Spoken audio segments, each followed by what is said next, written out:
আমার নাম রবি কুমার, আমি একজন সফটওয়্যার ইঞ্জিনিয়ার। প্রথমেই আমি অনুরোধ করছি আমার ইন্ডিয়ান ভাইদের যে সবসময় 11ই সেপ্টেম্বরকে যুক্ত করবেন না সন্ত্রাসের সাথে, কারণ অনেক ঘটনাই ঘটছে ইন্ডিয়াতে। প্রায় 20,000-এরও বেশি লোক মারা গেছে কাশ্মীরে, 2,000 মুসলমান ভাই মারা গিয়েছে গুজরাটে। তাই এখানে অনেক ঘটনাই ঘটে যাকে যুক্ত করা যায় সন্ত্রাসের সাথে শুধু ইন্ডিয়াতে। যেমন আমরা যোগ করতে পারি 13ই সেপ্টেম্বরকে সন্ত্রাসের সঙ্গে, আর যেদিন আকসাদামের মন্দিরে কিছু লোক ঢুকেছিল তাকে যুক্ত করা যায় সন্ত্রাসের সাথে। আমি ধন্যবাদ জানাই মিস্টার জাকির নায়েককে জেহাদ সম্পর্কে ভুল ধারণাগুলি পরিষ্কার করার জন্য।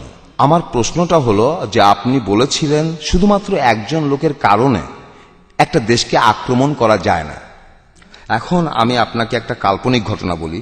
ধরেন আমি গেলাম কোন একটা আরব দেশে, আমি খুব বড় ক্ষয়ক্ষতি করলাম, আমি সেখানে লক্ষ কোটি মানুষ মারলাম।